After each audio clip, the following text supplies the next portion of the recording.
नमस्कार, स्वागत है आप सबका राजनीति के इस अखाड़े में। मेरा नाम है अजय सेतिया।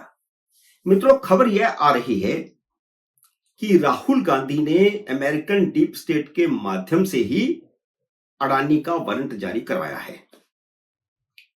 तो ट्रंप के आते ही डीप स्टेट की शामत आने वाली है। डीप स्टेट पर हंटर चलेगा, यह तय हो चुका है, क्योंकि डीप स्टेट का शिकार डोनाल्ड ट्रंप भी हुए थे। भाजपा के 3 सांसदों निशिकांत दुबे, सुधांशु त्रिवेदी और संबित पात्रा ने राहुल गांधी के डीप स्टेट के साथ संबंधों का पिटारा खोल दिया है और यह उच्च स्तरीय रणनीति के तहत एक ही दिन हुआ है, जिससे कांग्रेस बौखला गई है और उसने 2 सांसदों के खिलाफ विशेषाधिकार हनन का नोटिस दे दिया है। पहले मैं आपको बताता हूं कि निशिकांत दुबे ने राहुल गांधी की क्या पोल पट्टी खोली है और उनको क्या कहा है, उन पर क्या आरोप लगाए हैं और क्या उनसे सवाल पूछे हैं। फिर बताऊंगा कि डीप स्टेट क्या है, वह किस तरह साजिशें रचती है और ट्रंप ने डीप स्टेट से जुड़े हर व्यक्ति को जेल भेजने की क्या रणनीति बनाई है। इसलिए अब यह पक्का समझिए कि जिस डीप स्टेट के माध्यम से राहुल गांधी ने अडानी के वारंट जारी करवाए हैं, अब उसी डीप स्टेट पर ट्रंप का हंटर चलेगा।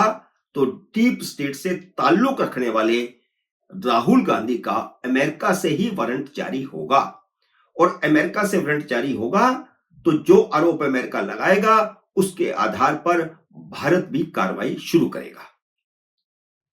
निशिकांत दुबे ने जो कुछ लोकसभा में कहा है, वह सारी जानकारी निश्चित ही निशिकांत दुबे के पास तो नहीं हो सकती। वह सारी जानकारी प्रधानमंत्री कार्यालय से ही उन्हें उपलब्ध करवाई गई होगी। राहुल गांधी को एक्सपोज करने का फैसला उच्च स्तरीय रणनीति का हिस्सा है।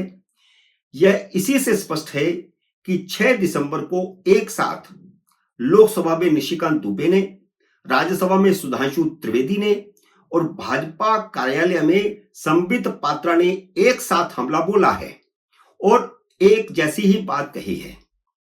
अगले दिन राज्यसभा में वरिष्ठ मंत्री पीयूष गोयल ने भी राहुल गांधी की अंतरराष्ट्रीय साजिश की ओर इशारा किया है। पहले बताता हूं निशिकांत दुबे ने क्या कहा। उन्होंने कहा, मैं कोट कर रहा हूं, मैं विपक्ष के नेता से 10 सवाल पूछना चाहता हूं। ओपन सोसाइटी फाउंडेशन के सलील सेठी से आपके क्या संबंध हैं? उन्होंने आपकी भारत जोड़ो यात्रा में हिस्सा लिया था। क्या उन्होंने भारत जोड़ो यात्रा को पैसा दिया था, फंडिंग दी थी? दूसरा, आप अमेरिका गए थे तो क्या वहां वह आप उस मुशफिकुल फजल से मिले थे जो बांग्लादेश में हिंदुओं के नरसंहार के लिए जिम्मेदार है? खालिस्तान बनाने के लिए आंदोलन चलाने वालों से आपके क्या संबंध हैं? जो कश्मीर को देश से अलग करना चाहते हैं, भारत से तोड़ना चाहते हैं, उनके साथ आपके क्या संबंध हैं? मैं बीच में आपको बता दूं, निशिकांत की बात को मैं आगे जारी रखूंगा। ये जो ओपन सोसाइटी फाउंडेशन है, उस जॉर्ज सोरोस का एनजीओ है ये, जिसने मोदी को सत्ता से हटाने के लिए करोड़ों डॉलर खर्च किए थे और बाकायदा ऐलान करके खर्च किए थे। इस लोकसभा चुनाव में फंडिंग कहां से हुई थी, इसका भी सबको पता है। निशिकांत दुबे ने आगे कहा, हम बात करने जा रहे हैं उस खतरनाक त्रिकोण के बारे में जो भारत को अस्थिर करने की कोशिश कर रहा है। यह बहुत ही महत्वपूर्ण हिस्सा है उनके लोकसभा में दिए गए भाषण का।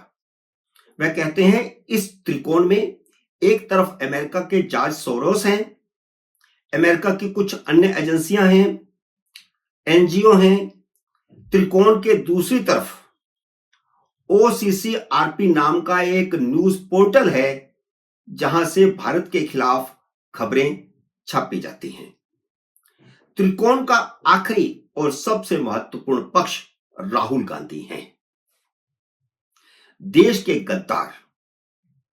मैं यह शब्द कहने से नहीं डरता, मुझे लोकसभा के नेता प्रतिपक्ष को गद्दार कहने में कोई झिझक नहीं है।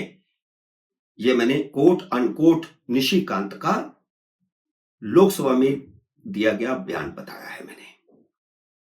और संसद के बाहर भाजपा सांसद संबित पात्रा ने भी प्रेस कॉन्फ्रेंस में राहुल गांधी को उच्चतम दर्जे का गद्दार करार दिया और उन्होंने वही बात सारी दोहराई जो निशिकांत ने लोकसभा के भीतर कही थी।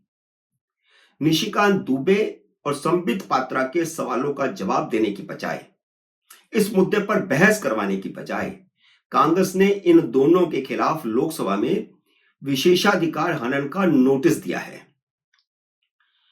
वे समझते हैं कि विपक्ष के नेता को कुछ खास विशेषाधिकार रहे होंगे कि उन पर कुछ बोला नहीं जा सकता। इस गलतफहमी का शिकार हैं शायद वो। विशेषाधिकार हनन ये कैसे बना, आप बहस करवाइए इस पर।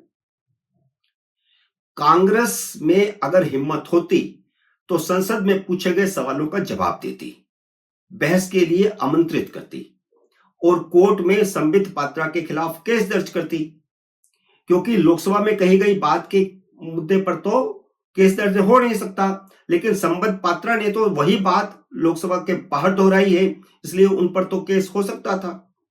लेकिन केस नहीं किया क्योंकि कांग्रेस को पता है कि उसने केस दर्ज किया तो उल्टे फंस जाएगी, उसे कोर्ट में इन सब सवालों का जवाब देना पड़ेगा। अब आपको बताता हूं कि यह डीप स्टेट क्या है।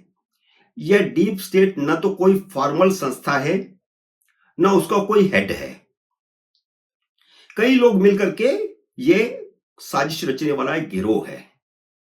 इसमें कुछ एफबीआई के अफसर हैं, लीगल डिपार्टमेंट के कुछ अफसर हैं, कुछ अमेरिकन उद्योगपति इसमें शामिल हैं, जो अमेरिका के भीतर और अमेरिका के बाहर विदेशी सरकारों के खिलाफ साजिशें रचते हैं। यह डीप स्टेट राजनेताओं और उन उद्योगपतियों को टारगेट करता है जो अमेरिकन उद्योगपतियों के लिए भविष्य में खतरा बन सकते हैं।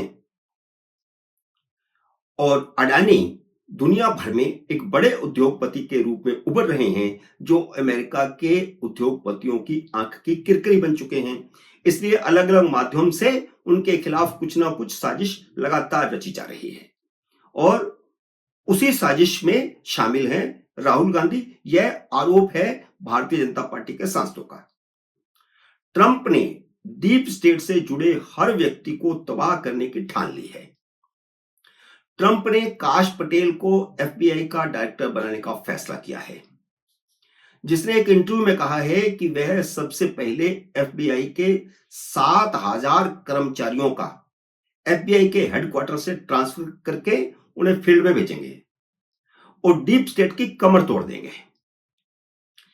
एफबीआई के जो लोग डीप स्टेट से जुड़े हैं उन्हें कटघरे में खड़ा किया जाएगा, यह काश पटेल ने अपने एक इंटरव्यू में कहा है। और उन सब साजिशों का पर्दाफाश किया जाएगा जो डीप स्टेट ने अमेरिका या अमेरिका से बाहर रची हैं। मित्रों, यह दुनिया भर में चर्चा हो रही है कि भारत में राहुल गांधी और बांग्लादेश में मोहम्मद यूनुस डीप स्टेट की क्रिएशन है और इन दोनों को कुर्सी पर बिठाने की कोशिश रणनीति सारी अमेरिका की डीप स्टेट की बनाई हुई थी। बांग्लादेश में वे कामयाब हो गए, लेकिन भारत में क्योंकि लोकतंत्र है तो चुनावों में वे कामयाब नहीं हो पाए। हालांकि जो झूठ और प्रचार जो सारा अमेरिका से किया गया, उसे जो यहां पर फैलाया गया, ये रणनीति कि लोकतंत्र खतरे में, संविधान खतरे में, ये सब अमेरिका के डीप स्टेट की बनाई गई रणनीति थी। मित्रों, उम्मीद है मेरा ये वीडियो आपको पसंद आया होगा। इसे लाइक और शेयर कीजिए। अगर आपने मेरे YouTube चैनल को अब तक सब्सक्राइब नहीं किया तो कृपया सब्सक्राइब करके अपना आशीर्वाद दीजिए। जल्दी मिलते हैं अगले वीडियो में किसी अन्य विषय के साथ। तब तक नमस्कार।